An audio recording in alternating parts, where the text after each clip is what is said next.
Bonjour à tous, tous ceux qui arrivent pour ce dernier webinaire, ce dernier agro-webinaire de la première saison qu'on a initié depuis début octobre avec l'ACTA. Et donc aujourd'hui, nous allons vous parler de la robotique et de l'imagerie pour le désherbage localisé. Et donc, j'ai le plaisir d'accueillir pour ce webinaire quatre intervenants. Donc, deux intervenants du côté recherche avec Christelle G et Jean-Noël Paoli, qui sont enseignants-chercheurs à AgroSub Dijon. Loïc Hafner, qui est de la coopérative Dijon Céréales, pour nous parler des applications pratiques. Et puis Franck Ménétrier, qui est enseignant au lycée agricole de Vesoul et qui vous parlera de la façon dont il utilise ses connaissances et ses innovations dans l'enseignement. Avant de démarrer, je donne quelques indications habituelles concernant les interactions avec les intervenants. Vous avez d'une part le chat où vous pouvez donner des informations. Par exemple, un premier participant vient de nous dire bonjour, donc bonjour à tout le monde. Je renouvelle le bonjour à tout le monde. Et puis me dire si vous avez des soucis techniques, ne pas hésiter à me le faire remarquer. Et puis, vous avez surtout l'autre rubrique qui est la rubrique Q&R, questions-réponses. Et cette rubrique est très importante parce que c'est là où vous pouvez poser vos différentes questions aux intervenants. Et les intervenants, après avoir présenté leur intervention, eh bien, pourront répondre à vos questions. Et donc, c'est important que vous puissiez poser vos questions au fur et à mesure des interventions, de manière à ce qu'on puisse préparer les réponses aux questions. Voilà, eh bien, je vais laisser la parole à Christelle qui va démarrer ce webinaire et en vous souhaitant tous un très bon webinaire. Donc, Christelle, tu as la parole. Ok, merci Philippe. Donc, bonjour à tous. Donc, Christelle G, je suis avec Jean-Noël Paoli, enseignant-chercheur à AgroSub Dijon, donc une école d'ingénieurs d'agronomie et d'agroalimentaire. Et là, on va vous présenter un peu nos activités de recherche au sein de l'unité mixte de recherche agroécologique qui appartient à l'INRAE. Alors, on va plutôt se concentrer sur tout ce qui est robotique et imagerie pour le désherbage localisé, mais plutôt, de par notre région, on va parler plutôt grande culture et maraîchage. Alors, les adventices, bien depuis longtemps, sont considérés comme des bioagresseurs, au même titre, je dirais, que les ravageurs ou les maladies cryptogamiques. Et elles entrent en fait en concurrence directe avec la culture et donc vont avoir le plus souvent des impacts négatifs puisque concurrence directe vis-à-vis de l'espace, de la lumière et de l'eau et avec des impacts négatifs sur la récolte, un déclin de la quantité et éventuellement l'altération de la qualité de cette récolte. Donc, c'est quelque chose qui n'est pas nouveau puisque en remontant le plus loin possible dans les archives scientifiques, déjà en 1917, les agronomes cherchaient à essayer de comprendre la nuisibilité des adventices sur les cultures en regardant cette nuisibilité directe ou indirecte. Il y a tout un vocabulaire qui a été mis en place au fil des années sur cet impact des adventices sur la culture. Elle présente également aussi une toxicité pour certaines alimentaires sur l'homme, et notamment la plus connue, et encore cet été, il y a eu des accidents, c'est par exemple la datura, une adventice très connue en culture de haricots, car elle ressemble beaucoup à la plante de haricots. Et donc, si on désherbe mal, eh bien, et on retrouve ces feuilles dans la consommation alimentaire, eh bien, ça peut être mortel pour l'être humain. Depuis peu, je dirais, depuis peu, il y a un regain d'intérêt pour ces adventices, puisqu'elles vont avoir un effet positif sur la biodiversité et rendre des services écosystémiques, puisqu'on va trouver des plantes qui vont être mellifères et donc permettre le développement de la faune locale et donc maintenir cette biodiversité. En tous les cas, quel que soit l'impact, positif ou négatif, il faut maîtriser cette flore adventice. Et pour cela, il faut aller vers une identification de plus en plus précise. Alors, pour en fait protéger cette culture face à ces bioagresseurs et donc les adventices, il va falloir lutter en fait contre ceci pour maintenir, je dirais, une croissance à l'optimum de la culture. Et donc, il y a nécessité de mettre en place des stratégies de protection de la culture. Parmi elles, la plus connue après-guerre, c'est la lutte chimique, car elle est facile à mettre en œuvre. On va utiliser des techniques de pulvérisation. Elle est simple en une fois, elle s'utilise seule, en une fois, un seul passage avec des débits de chantier très, très élevés, donc en utilisant des pulvérisateurs et donc des produits phytopharmaceutiques de synthèse.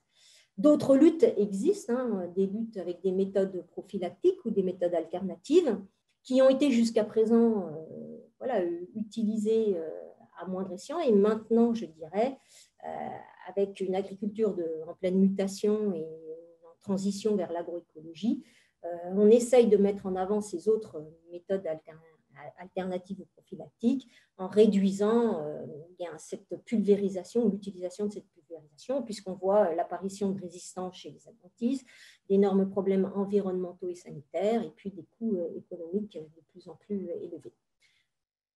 Alors, parmi ces méthodes, ça veut tourner. Voilà. Donc, parmi ces recherches de nouvelles stratégies, celles que l'on va rencontrer actuellement concernant le désherbage chimique, ça va être des techniques qui vont reposer sur la coupure de tronçons ou de buses en utilisant des systèmes tels que le GPS ou également des systèmes optiques, on va voir plus loin, plus en détail. Ça peut être des méthodes un peu alternatives, comme le désherbinage, qui ont été testées avec l'association d'un binage dans l'interrang et d'un désherbage chimique sur le rang, avec, comme on le sait, en grande culture ou protéagineux, pas mal de difficultés d'enchaîner en même temps, je dirais, les deux actions. Et puis, nouvelle aussi finesse, je dirais, dans le désherbage, avec l'apparition, notamment pour le désherbage mécanique, de guidage par caméra. Quelque chose aussi très intéressant à poursuivre. Et donc, pour en fait maintenir tout ça et au-delà de ces nouvelles stratégies, donc aller vers une agriculture orientée vers l'agroécologie, il va falloir repenser les technos actuels, réduire ces produits phyto, aller vers de nouveaux itinéraires techniques. Et donc, également, il y aura nécessité d'avoir une très grande réactivité suite aux aléas climatiques qui sont de plus en plus nombreux et aller vers des diagnostics rapides. Donc, en vue d'ajuster au plus près l'action, au plus près de la plante, il faut, je dirais, les deux mots-clés, c'est détecter et agir rapidement. Et les plateformes robotisées sont en cours d'être des solutions, parmi plein d'autres. Avec, pour la détection, on va utiliser des robots aériens, qu'on appelle les drones en France, ou les UAV, qui vont permettre très rapidement de survoler sa parcelle et d'avoir un visuel instantané de sa parcelle. Mais également, en enregistrant toutes ces données, on va pouvoir, en revenant plusieurs fois sur la parcelle, faire le suivi spatio-temporel grâce à des indicateurs de l'état sanitaire de la parcelle et de la pression exercée par les adventices. Également, côté robotique, cette fois-ci terrestre, eh bien, on peut à la fois faire ce suivi spatio-temporel en enregistrant les données et puis, en temps réel, analyser la donnée pour une action ciblée sur les plantes indésirables. Enfin, on peut utiliser les données issues du drone pour les transférer par des cartes de préconisation sur les robots, à condition bien sûr que les formats de communication des données soient bien standardisés et rendent compatibles les données issues de l'imagerie aérienne vers l'imagerie terrestre. Au niveau des capteurs, eh bien, les plateformes, on va trouver les plateformes aériennes qui vont embarquer souvent des petits imageurs multispectraux, donc des petites caméras, donc, suivant le nombre de longueurs d'onde que l'on veut. Et ces caméras voient une image différente et qu'il va falloir, dont les logiciels permettent de recaler les informations. On va trouver de l'imagerie hyperspectrale, un peu plus complexe à gérer, qui peut être embarquée, typiquement la caméra de Carbon B, embarquée sur des pulvérisateurs, sur les rampes des pulvérisateurs, donc une collaboration avec Berthoud. Et puis des caméras beaucoup plus basiques, qu'on appelle visibles ou RGB, embarquées juste sur une rampe de désherbage mécanique, comme typiquement le fait Garford, pour suivre les lignes de culture et permettre à l'outil de bien rester dans l'entre-rang pour désherber bien comme il faut. Enfin, des capteurs avec des photorécepteurs, un seul signal, enfin un signal à une dimension, une LED qui va éclairer et on va récupérer avec un photorécepteur l'information instantanément sur des longueurs d'onde bien précises. Toutes ces données brutes doivent être ensuite modifiées, transformées et mises en forme pour pouvoir extraire l'information de l'objet, à savoir ce qu'on appelle sa signature spectrale, qu'on appelle en physique la réflectance de cet objet. Et comme on n'a pas le spectre entier de réflectance, puisqu'on n'utilise que quelques caméras, eh bien, on va passer par des indices de végétation. Dans le visible, c'est l'excess green, et dans l'infrarouge, c'est le NDVI. Voilà. Donc, je laisse la main maintenant à Jean-Noël, qui va nous parler plus précisément des projets actuels. Merci Christelle. Bien, après ce panorama donc, dressé par Christelle, panorama intéressant qui nous montre les éléments actuellement disponibles, moi je vais me concentrer davantage sur des aspects recherche et notamment sur un projet auquel nous participons et qui permet d'introduire un certain nombre d'innovations. Alors, le projet dont je vais vous parler, c'est le Challenge Rose, qui est financé par l'Agence nationale pour la recherche. Alors, Rose, ça veut dire robotique et capteur au service d'Ecofito. Et l'idée, c'est de développer des solutions technologiques innovantes pour atteindre les objectifs du plan Ecofito 2. Donc, dans le cadre de ce challenge, ce qui a été demandé aux participants, c'est de s'intéresser au désherbage de l'intrarang en culture légumière de plein champ et en grande culture à fort écartement.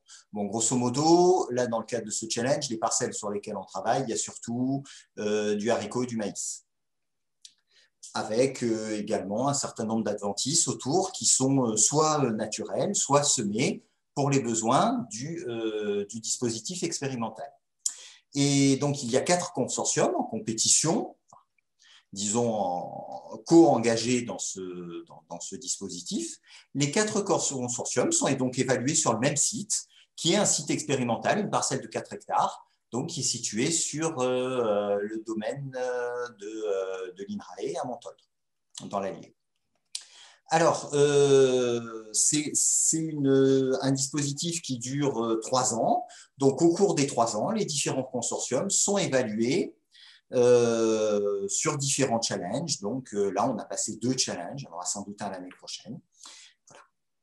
Donc, les différentes équipes, là, utilisent des solutions, alors que Christelle a évoqué, qui sont des solutions de détection et de désherbage différentes.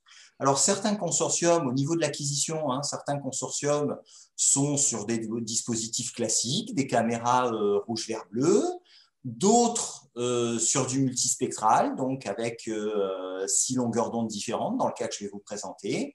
Et puis, d'autres encore sont sur de l'hyperspectral. Je vous ai mis ici la photo du dispositif de Carbon B qui est engagé dans le consortium PID, mais l'hyperspectral est aussi abordé par le consortium WIDELEC. Au niveau dispositif d'action, au niveau désherbage, eh bien, on a des dispositifs mécaniques passifs, comme dans le cas du consortium Roseau. L'idée, c'est de désherber au plus près du rang ou de ramener de la terre sur le rang, et puis de compléter au besoin avec une pulvérisation localisée. On voit aussi le développement d'outils mécaniques actifs, où l'idée, c'est d'avoir bien une action mécanique partout sur le rang où il n'y a pas d'adventice. Et puis, une action aussi électrique qui est étudiée par le consortium EDELEC. Donc là, l'idée, c'est d'envoyer une décharge à l'adventice pour la griller. Donc, en ce qui me concerne, avec l'UMR Agroécologie et AgroSup, nous faisons partie du consortium Roseau. Donc, je vais détailler un peu plus ce consortium. C'est un consortium qui engage qui associe une entreprise qui s'appelle Citia, qui est basée près de Nantes, qui développe la plateforme robotisée que je vous ai présentée ici, que j'ai pris en photo, qui est le robot Tractor. On associe également l'IRSEM, qui va travailler sur tous les aspects robotiques, guidage, etc., trajectoire. On a les chambres d'agriculture, Bretagne et Pays de Loire, qui participent aussi aux expérimentations et à la mise en œuvre, du robot et du dispositif de désherbage. Et enfin, nous, UMR Agroécologie, on vient sur des aspects détection d'images, détection, analyse d'images, pour arriver à différencier culture et adventice sur le rang. Alors, si je vais un peu plus en détail, classiquement, ce qu'on fait, à partir d'un indice de végétation, le NDVI, on va détecter d'un côté ce qui est de la végétation, de l'autre côté ce qui n'en est pas. On va avoir des motifs sur les parcelles. Là-dessus, on va détecter quoi? On va détecter des rangs. Et on va dire, à partir de ces rangs, tout ce qui est en rang, c'est de la culture, tout ce qui est entre les rangs, c'est de l'adventice. Et puis ensuite, on va aller un petit peu au-delà. On va dire, oui, mais au niveau spectral, au niveau longueur d'onde, dans l'infrarouge, dans le visible, dans les différentes longueurs d'onde qu'on peut avoir, eh bien, il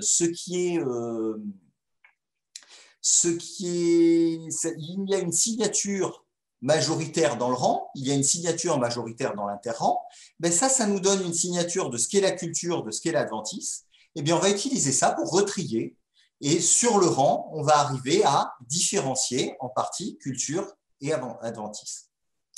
Bon, là-dessus, nous, ce qu'on veut faire, c'est aller un peu plus dans le détail. Pourquoi un peu plus dans le détail? Eh bien, parce que si on a une culture qui est un petit peu plus développée ou si on a une résolution qui est supérieure, eh bien, on va se retrouver avec beaucoup plus d'informations. On peut aller chercher la forme des éléments, c'est de l'information morphologique. On peut aller chercher de la texture.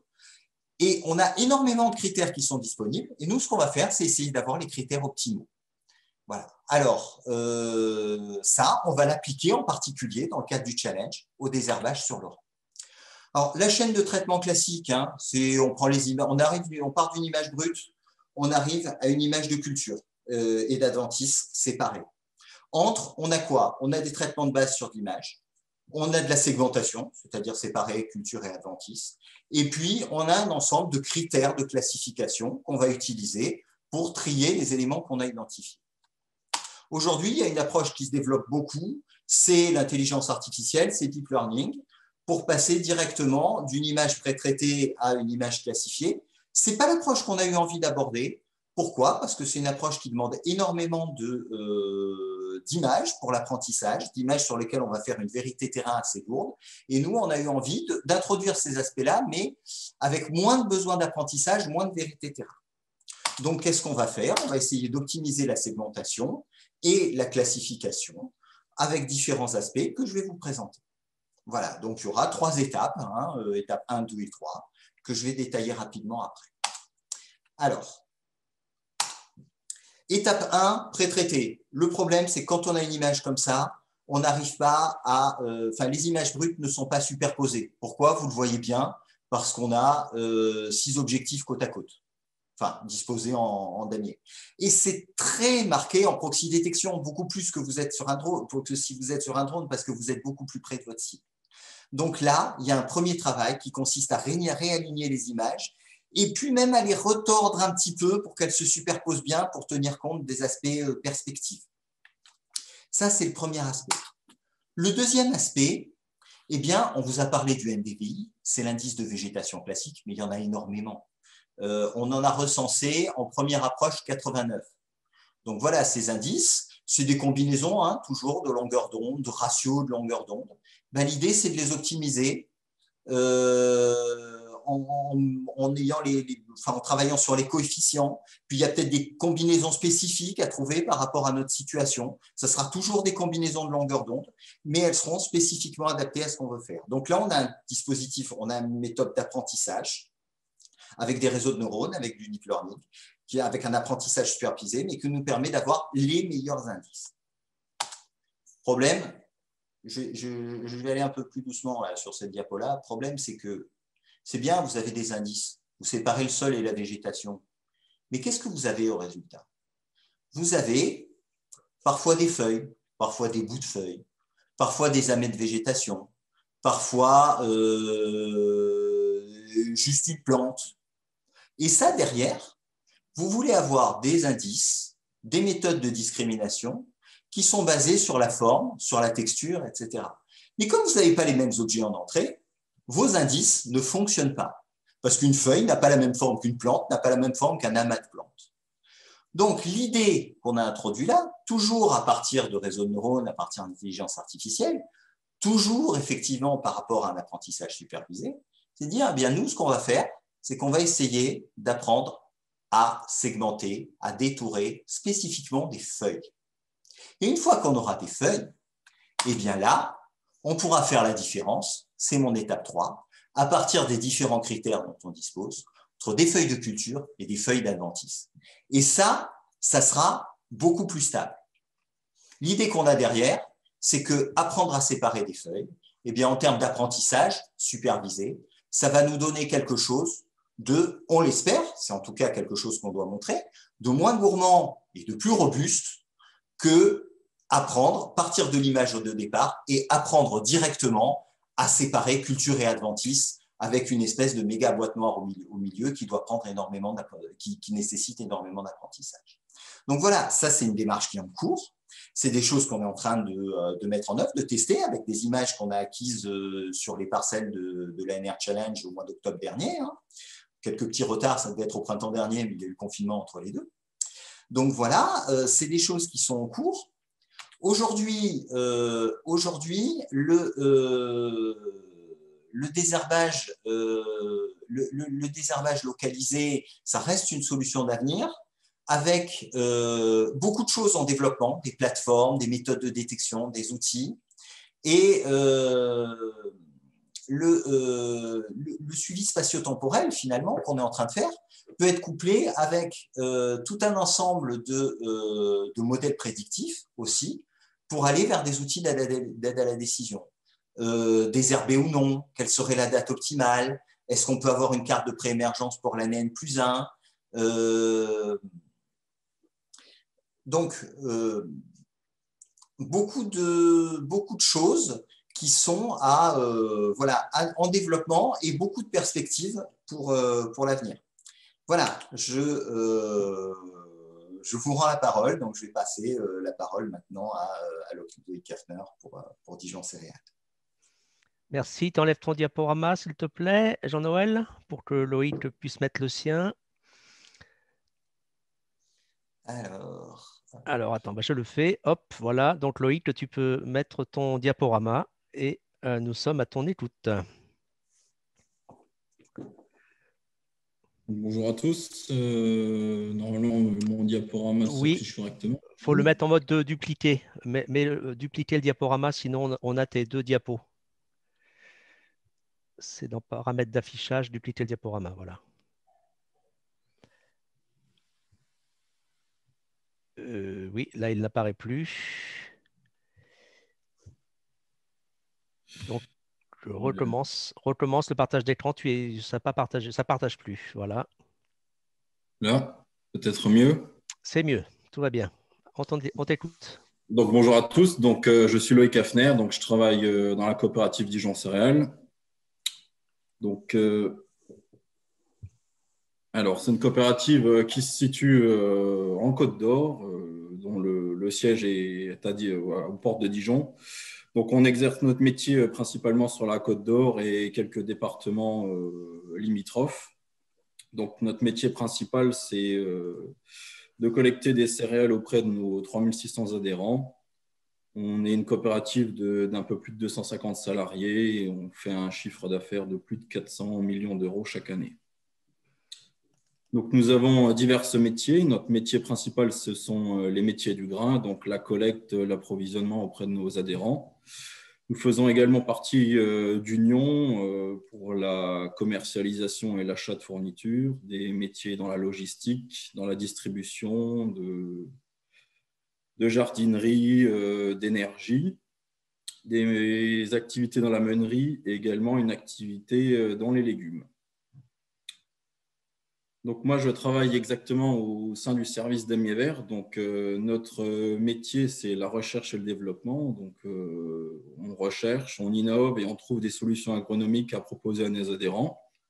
Et pour cela, chaque année, nous mettons en œuvre un réseau d'expérimentation plutôt étoffé, puisque grâce à des alliances avec les coopératives voisines, nous mettons en place plus de 7 sites chaque année, sur lesquels nous travaillons aussi bien de la génétique, de la recherche variétale, des nouvelles cultures, de la protection phytosanitaire, de la fertilisation.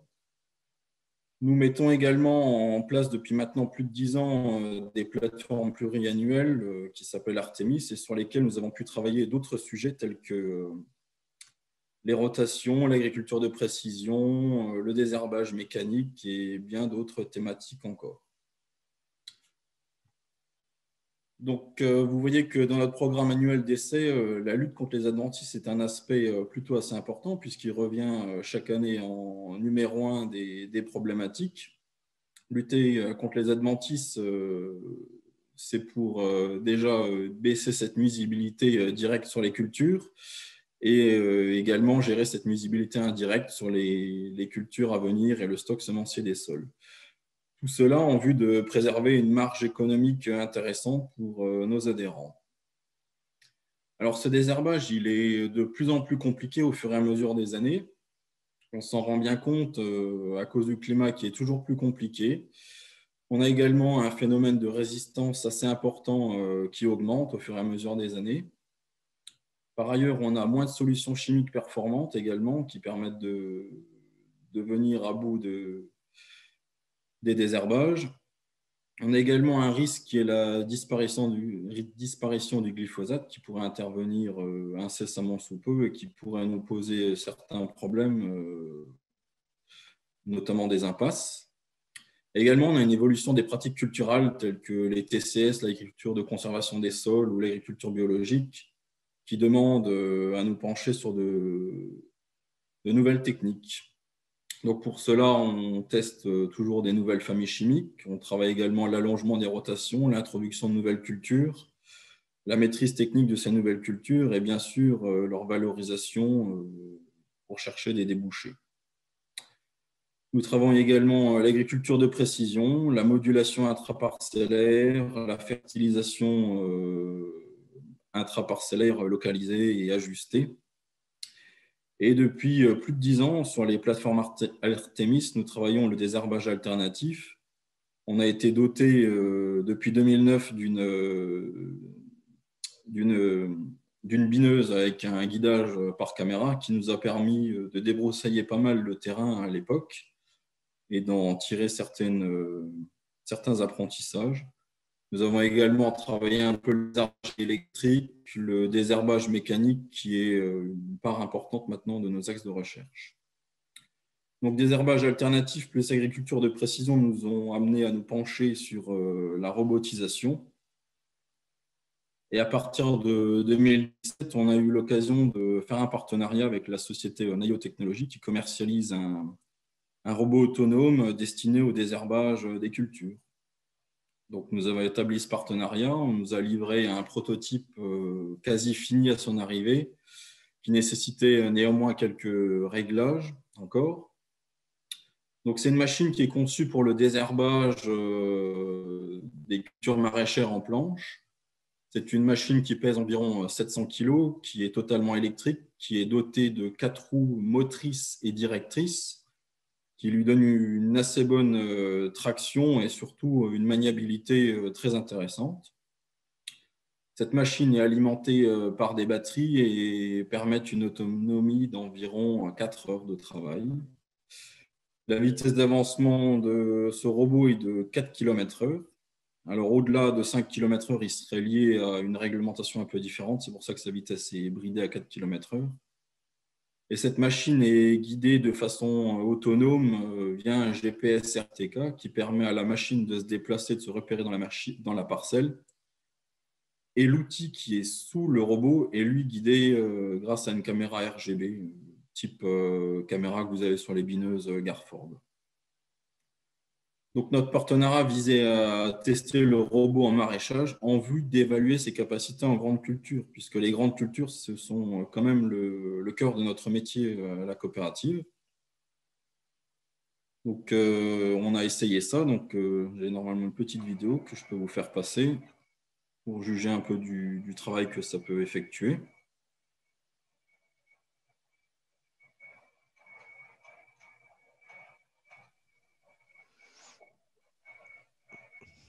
Je crains que ta bande passante soit un peu légère hein, pour la vidéo.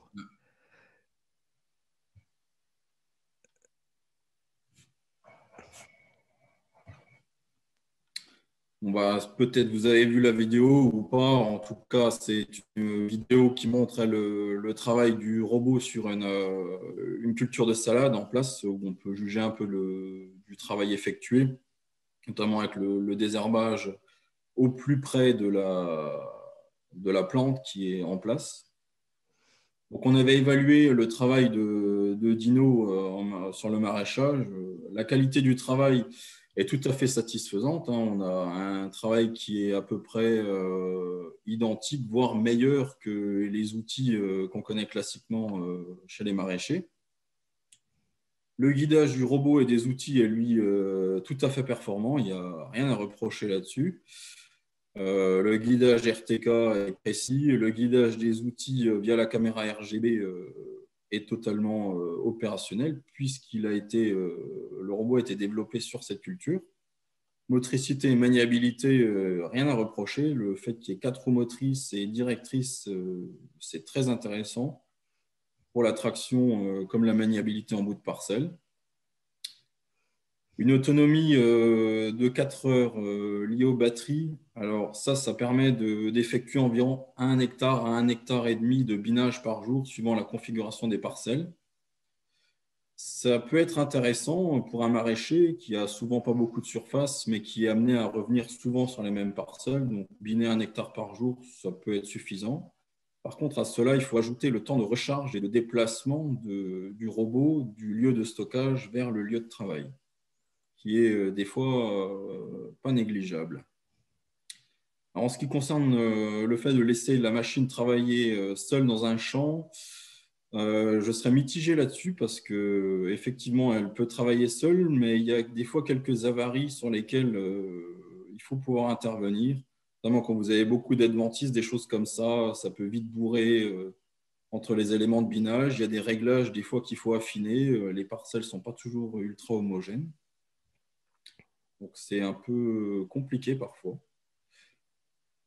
La cartographie et le traitement des routes par Naïo, alors ça, c'est un point qui est un peu compliqué, mais qui peut se faire, puisque avant de pouvoir laisser un robot de travailler de manière autonome, il faut acquérir les routes sur lesquelles il va passer. Et pour cela, il faut utiliser l'antenne GPS qui est sur le robot et la placer sur la machine qui va implanter la salade, par exemple, recueillir ses cartes, envoyer tout ce fichier à Naïo pour qu'il le retraite et vous le renvoie, et ensuite on le réintègre sur le robot. Par contre, le coût d'un matériel robotisé est extrêmement important. Il faut vraiment avoir les surfaces et les cultures pour pouvoir amortir un tel matériel, surtout que c'est un matériel dédié à une seule tâche en l'occurrence. Donc ça, c'était la partie maraîchage. Ensuite, on a travaillé évidemment sur la partie grande culture, qui était quand même notre but. Alors là, la qualité du travail, on est un peu plus déçu parce qu'évidemment, c'est un matériel qui n'est pas optimisé pour les grandes cultures. Donc, les outils de travail du sol ne sont pas tout à fait les mêmes qu'en maraîchage. Donc, on est on n'est pas au niveau de ce qu'on peut escompter en grande culture. Le guidage du robot et des outils, alors au niveau du guidage GPS, RTK, il n'y a aucun souci. Par contre, au niveau des outils, la caméra n'est pas du tout prévue pour ça. Elle n'est pas optimisée sur les grandes cultures, donc elle n'est pas fonctionnelle. Donc c'est un peu problématique des fois. Je vous expliquerai pourquoi juste après. Motricité, maniabilité, rien à reprocher. Hein, ça fonctionne aussi bien qu'en maraîchage. L'autonomie, par contre, de 4 heures ici est un réel frein à son développement, puisque biner 1 hectare par jour, c'est vraiment pas grand-chose. À cela, il faut ajouter le temps de recharge et déplacement, et les parcelles sont souvent encore plus éloignées qu'en système maraîcher. Laisser la machine seule au travail, alors c'est encore plus compliqué en grande culture que ça ne l'est en maraîchage, puisque les parcelles n'ont pas la même configuration, les types de sols ne sont pas pareils, les adventices sont des fois un peu plus développés encore et ça peut poser quelques problèmes. Par contre, la cartographie et le traitement des routes par Naïo, là ici c'est beaucoup plus compliqué puisque vous avez un robot qui fait une voie de 1,50 m, voire 2 mètres suivant les configurations. Et les outils d'implantation des grandes cultures sont beaucoup plus larges. Donc, recueillir ces tracés, il faut ensuite les retravailler en démultipliant ces routes et ça peut amener un peu d'imprécision à ce niveau. Donc, c'est un peu plus compliqué qu'en maraîchage. Par contre, le coût ici, on n'est pas du tout dans ce qu'on peut faire en grande culture, hein, puisqu'on est sur un secteur d'activité avec des marges qui sont faibles, voire très faibles. Donc, développer ou acquérir un outil dédié à une seule opération pour un débit de chantier si faible, ce n'est pas du tout possible. Donc, c'est un robot qui n'est pas développé pour ça et qui n'est malheureusement pas adapté à ce secteur d'activité que sont les grandes cultures. Donc, pour finir, c'est un robot qui fonctionne parfaitement en maraîchage, qui n'est pas adapté aux grandes cultures, malheureusement. Dans cette configuration, comme j'ai pu le tester en grande culture, ça n'amène aucun avantage par rapport à l'existant, puisque le débit de chantier n'est pas du tout conséquent. Le tarif de ce matériel est également beaucoup trop élevé pour ce secteur à faible valeur ajoutée par rapport à un secteur d'activité qui serait la viticulture ou le maraîchage, où sans doute on pourrait trouver une place plus facilement pour ce type d'outils. Même si en théorie, c'est un matériel qui peut travailler plus longtemps, les fenêtres d'intervention sont parfois courtes et le débit de chantier est beaucoup trop faible pour arriver au bout de la tâche qu'on va lui demander, notamment sur du binage. Et je constate que finalement, le matériel qui est présent sur l'exploitation, il peut être amélioré parfois à moindre coût.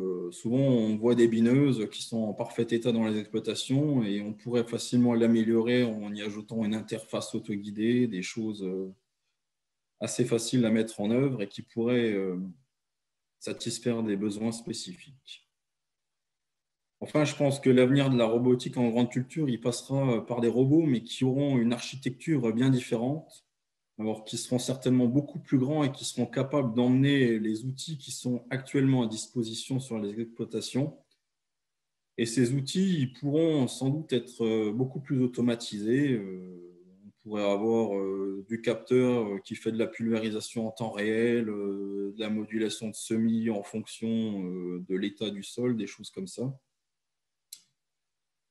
Et je pense plutôt que les robots dédiés à la surveillance ou des robots de petits modèles, de petite taille, dédiés à la surveillance ou l'acquisition de données, ils verront un développement plus rapide.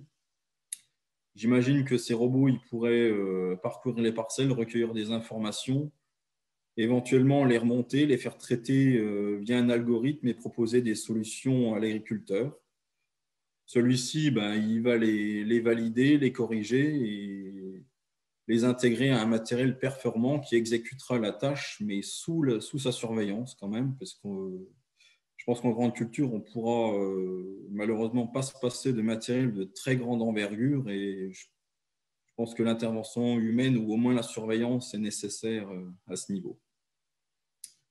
Voilà un peu le tour des travaux qu'on a fait avec notre robot.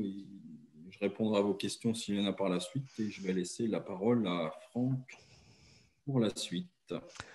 Merci Loïc. Donc tu peux enlever ton diaporama pour que Franck l'installe. Bah, effectivement, donc là on a un peu, évidemment, comme on est 4 intervenants, il y a un peu plus de temps passé. Donc les questions pour les intervenants qui est dans la liste de questions, ceux qui sont très très précises et tout et qui peuvent être répondues en direct, n'hésitez pas à répondre pour garder 7-8 questions et ne pas couper l'intervention de Franck. Vas-y, Franck, on t'écoute.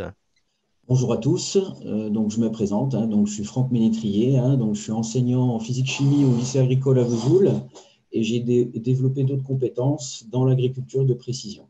Voilà. Donc sur ce thème-là, du coup, je vais déjà vous faire une petite présentation du lycée. Donc Vesoul Agrocampus, lycée agricole de Vesoul. Donc il y a 2 sites, 4 centres constitutifs. Donc sur le site de Vesoul, vous avez en fait le lycée avec 325 élèves. Le CFA, donc avec 300 et quelques apprentis. Vous avez un centre de formation pour adultes où il y a à peu près 60 000 heures stagiaires avec un centre en fait, de bilan de compétences. Sur le deuxième site, qui est situé à peu près à 12 km, vous avez le site de Port-sur-Saône, sur lequel vous avez une exploitation agricole, un hall technologique en agroéquipement et une plateforme technologique. Voilà.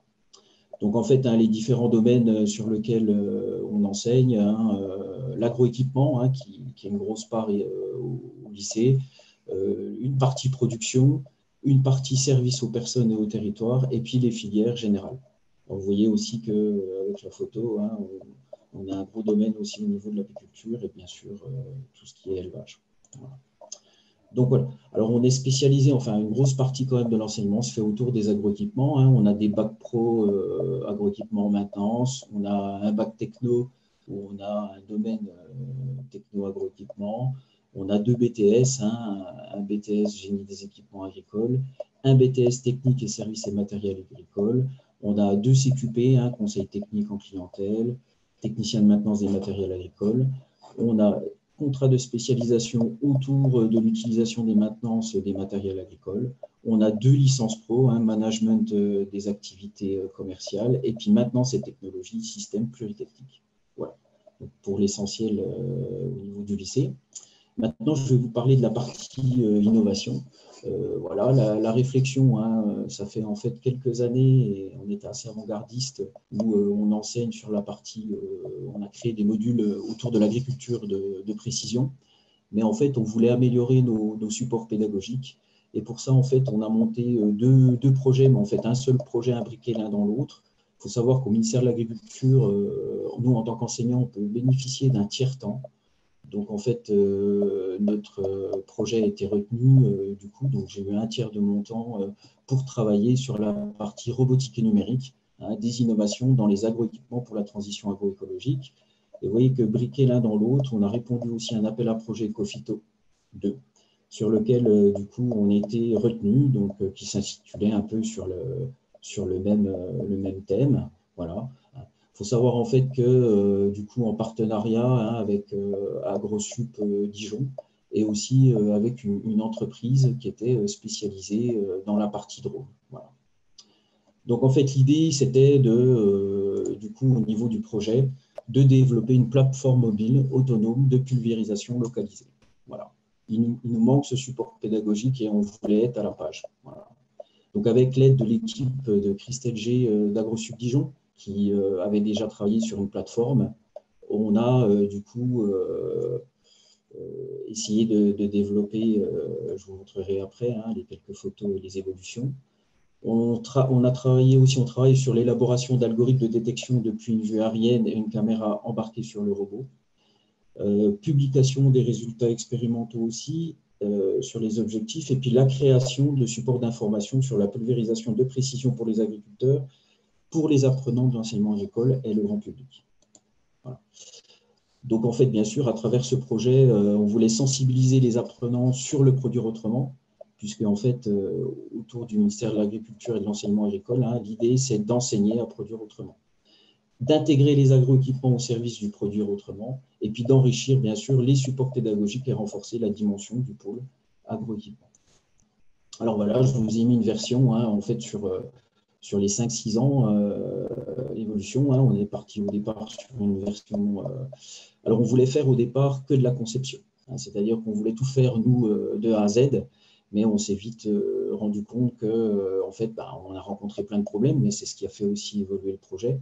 Donc, au début, on était parti sur une roue folle et deux moteurs électriques ici, sur le premier projet. Ensuite, on s'est dit, tiens, pourquoi pas, on va essayer, en fait, un chenillard. Donc, on a été confronté à des problèmes de puissance, très énergivores, etc. Et au final, suite à l'appel à projet, on a eu du financement. Donc, on est parti, en fait, on a investi dans une plateforme, en fait, vendue par l'entreprise située à Bordeaux, une société française qui s'appelle Mobilité Service. Donc, équipée de 4 moteurs électriques, avec un servomoteur, etc., que l'on a équipé d'une partie de pulvérisation. Voilà, et en essayant de le rendre autonome avec un GPS, gyroscope, etc. Donc, sur les capteurs, on est resté sur des capteurs optiques qui sont des Weedseeker. Voilà. Donc là, vous avez la dernière version en dessous, habillée. Voilà. Alors après, on a choisi le bois. En fait, l'intérieur en aluminium et puis l'extérieur est bois. Voilà. Alors maintenant, en fait, je vais vous parler un peu de la partie élaboration d'algorithmes. Donc, toujours avec l'aide d'AgroSup.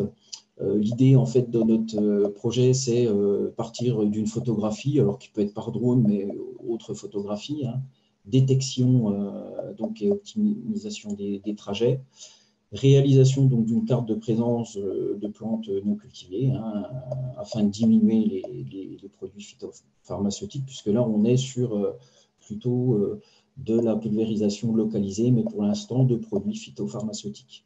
Et puis ensuite, donc du coup, l'idée à partir de ça, c'est le robot va aller dans le champ, équipé d'un guidage par GPS pour les zones à traiter. Donc là, je vous ai mis le schéma du capteur optique, qui est un capteur Weedseeker. Il faut savoir en fait du coup que l'idée de base, c'était de faire passer le robot dans les interrangs de maïs pour essayer de désherber. Donc en fait, c'est un capteur, on calibre sur la couleur. Donc par exemple, on va calibrer la couleur du sol. Et dès qu'il rencontre dans l'interrang une couleur différente de la couleur du sol, en fait, le système va enclencher la buse, voilà, sur le système. Voilà. Donc, en fait, je vous ai mis un exemple de notre travail ici. Donc, on a créé une zone infestée, une zone fictive. Donc, on n'a encore pas fait d'essai dans un champ, sur une parcelle d'essai. On est parti déjà pour l'instant dans une cour. Donc, on a créé des zones infestées. Ensuite, avec l'aide d'AgroSup, ils nous ont fait un programme qui permet en fait de détecter à partir des zones infestées, de créer un parcours du robot. Vous voyez en fait ici les traits en rouge sur le parcours du robot qui va pouvoir passer sur les zones infestées. Ensuite, on transfère ce trajet sur la carte du robot. Donc là, vous avez une vision un petit peu de ce qui se passe par rapport à ce qui a été créé. Et puis donc après, en fait, on peut lancer de façon autonome, le robot va aller sur les zones infestées. Ce qu'on a rajouté aussi dans notre système, c'est qu'on a rajouté, en fait, on voulait cartographier les zones pulvérisées par le robot pour voir justement l'efficacité de la pulvérisation, parce que c'est bien beau que le système s'enclenche, mais savoir exactement est-ce qu'il va s'enclencher sur les zones infestées.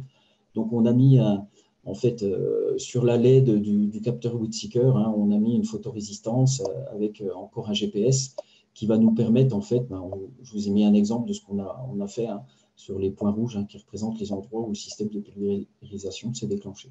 Voilà. Alors, bien sûr, pendant tout ce projet, ce qui était très intéressant, c'est que dans un premier temps, en fait, on a des apprenants mobilisés, en fait, très intéressés par le projet.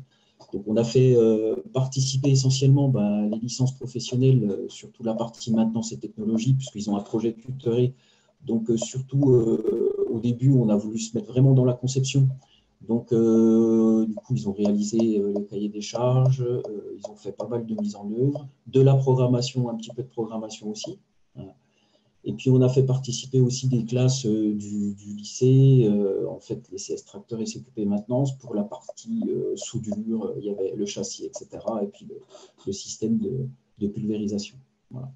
Et puis ensuite, en fait, l'idée après sur le projet, c'était bien sûr de l'intégrer sur le transfert, c'était transfert et capitalisation, c'était de l'intégrer dans les différents niveaux de formation. Donc, on l'a intégré sous forme de modules. Ce qui est à noter, c'est qu'au niveau de l'enseignement agricole et puis au niveau de l'enseignement, c'est qu'on a des programmes on a une certaine inertie par rapport à la partie, je dirais plutôt agriculture connectée. C'est-à-dire que pour l'instant, on ne peut que l'insérer dans des modules. Ça apparaît, mais c'est pas encore, on n'a pas énormément d'heures sur cette partie-là. Bon, on peut en parler, mais c'est vrai que ça n'apparaît pas vraiment encore dans les référentiels. Voilà. Donc, en licence professionnelle, on a 12 heures d'intervention sur la partie, je dirais, agriculture connectée. En BTS, génie des équipements agricoles, on a 1000 modules d'initiation locale où on intervient 50 heures sur cette partie-là. En CQP maintenance, en fait, on a 16 heures d'intervention. Et en bac pro agroéquipement, sur un MAP, on est à peu près à 56 heures. Voilà. Donc, sur le contenu de ce module agriculture connectée, voilà, je vous ai mis un petit peu ce qu'on fait en fait ici. Donc, on leur fait découvrir les systèmes de positionnement GPS. On a acquis aussi des GPS. Donc, on va sur le terrain et puis on leur montre déjà comment on peut acquérir des points, des lignes, des surfaces, etc. pour qu'ils puissent comprendre après en fait, la barre de guidage. Donc, on a acquis, nous, en fait, on a un système autotrack de chez John Deere, donc, ce qui fait que tous nos étudiants ou les élèves peuvent déjà tester ce système.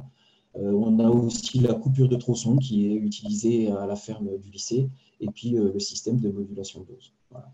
Et puis, on a la prise en main de drones, c'est-à-dire qu'en fait, moi, j'ai mon brevet de pilote drone, donc du coup, avec les autorisations, voilà, on peut, et puis on a une assurance par rapport à ça. On a investi dans deux drones de chez Parrot, le Bluegrass et le Bebop Thermal. Donc, les élèves et les étudiants peuvent déjà se tester à piloter. Et puis ensuite, bien sûr, ce qui est intéressant, c'est de voir ce qu'on peut récupérer avec ces deux drones. Donc, en fait, on a aussi une mise, on va dire une prise en main sur la création de cartes de données, puisque en fait, on utilise le logiciel de cartographie QGIS. Donc, en fonction du nombre d'heures, on va plus ou moins loin dans l'utilisation de ce SIG, un système d'information géographique. Voilà. Et puis, bien sûr, du coup, on a introduit le robot ici dans la partie qu'on a appelée robotique et capteur, où là, justement, on regarde avec les élèves toutes les différents composants du robot. Et il faut savoir effectivement qu'ici, en fait, il y a pas mal j'essaie de mettre en avant la partie programmation. Il faut savoir que par contre, dans les référentiels, je disais qu'il y avait une certaine inertie, mais c'est vrai qu'on voit le langage Python qui vient s'insérer dans pas mal de programmes dans les domaines en mathématiques, en physique-chimie. Les calculatrices qui sont vendues maintenant ont le langage Python. Donc, c'est vrai que ça commence à devenir intéressant voilà, par rapport à ça. Et puis ensuite, en fait, on essaye de mesurer un paramètre corrélé avec sa position GPS, drone ou robot, voilà, et qu'on peut cartographier ensuite avec le logiciel QGIS. Voilà. Et puis, du coup, aussi, on ne reste pas uniquement que sur les apprenants. On a monté aussi, ça fait la deuxième année qu'on monte une formation dans le programme national de formation au niveau du ministère de l'Agriculture. Donc là, voilà, en fait, donc là, c'est justement, vous voyez, c'est récent, en fait, en espérant qu'on pourra le mettre en place, mais du 30 mars au jeudi 1er avril 2021. Donc, on a une formation avec des intervenants. Donc, vous voyez que les objectifs restent autour des nouvelles technologies, parce que l'idée aussi, c'est de former les enseignants, les futurs enseignants sur ces domaines-là, parce que nous, il faut qu'on soit de toute façon prêts et il faut qu'on donne un maximum de compétences aux apprenants. L'idée, c'est de les ouvrir sur les nouvelles technologies. Alors, bien sûr, pas à tout prix. Les nouvelles technologies, c'est un biais pour une progression, pour augmenter les rendements, etc., réduire les prix des produits phytopharmaceutiques. Mais il faut aussi leur dire que, en fait, il y a d'autres solutions aussi. Donc, l'agriculture numérique, c'est bien, mais ce n'est pas à tout prix, juste pour dire j'utilise des systèmes numériques, etc. Voilà. Et puis enfin, aider les enseignants aussi à construire un parcours pédagogique autour des robots et des drones. Voilà un petit peu sur cette partie-là. Merci. Voilà. Merci beaucoup, Franck. Excuse-moi, je suis obligé d'accélérer parce que oui, il n'y a pas de souci. il reste un certain nombre de questions. Merci à Christelle, Jean-Noël et Loïc d'avoir déjà répondu à un certain nombre de questions. Donc, il y en a quelques-unes qui restent importantes. Donc, plutôt pour les chercheurs, quelle est la résolution des images drones utilisées? Est-ce que c'est Christelle ou Jean-Noël qui répond? Christelle, peut-être? Ouais. En fait, là, on va travailler à chercher les très jeunes pousses adventices, donc il faut être inférieur au centimètre. Et on va devoir travailler avec une altitude très basse des drones, autour de hauteur de l'ordre de 3 mètres, pas plus. Donc, on est vraiment en dessous du centimètre au niveau de la résolution. Ok, alors après, il y avait une question qui est autour de l'avenir en agriculture des robots désherbeurs. En gros, est-ce que les agriculteurs vont pouvoir acquérir des robots désherbeurs comme ça, ou est-ce que on va plutôt y avoir des sociétés d'entreprises de travaux ruraux, travaux agricoles ou des coopératives qui vont faire travailler les robots nuit et jour, ou enfin, comment vous voyez les solutions d'équipement en robots désherbeurs des agriculteurs dans les années à venir? Je ne sais pas, Loïc, peut-être? Ouais, moi j'imagine mal un agriculteur acquérir un robot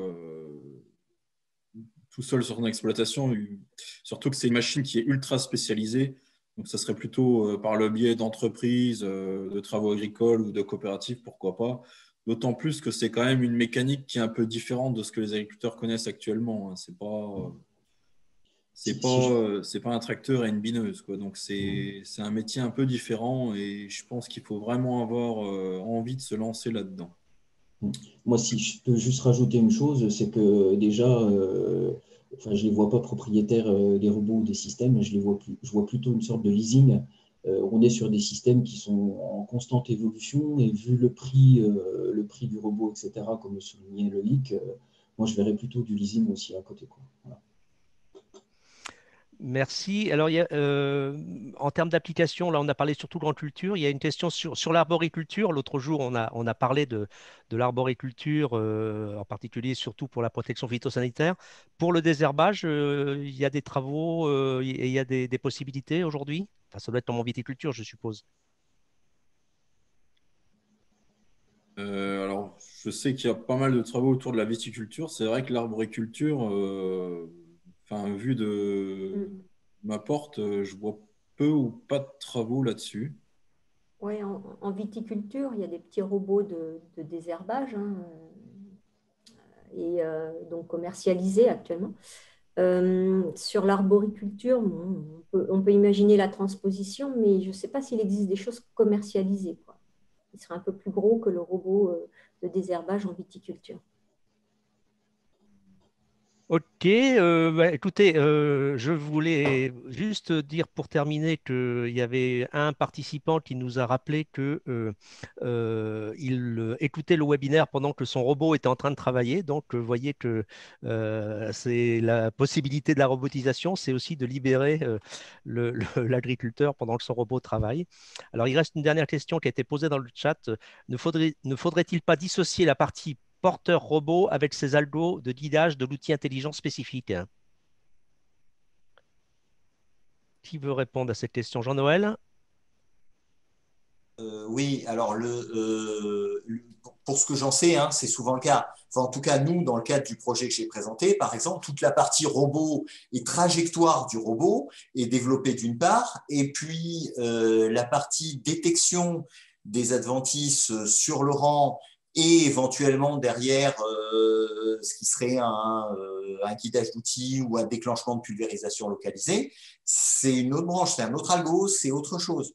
Les deux sont développés de manière indépendante. À mon sens, je rejoins le commentaire, c'est une erreur de coupler les deux, c'est-à-dire de vouloir avoir un système de vision ou un système de perception de l'environnement qui fasse à la fois le guidage et l'action.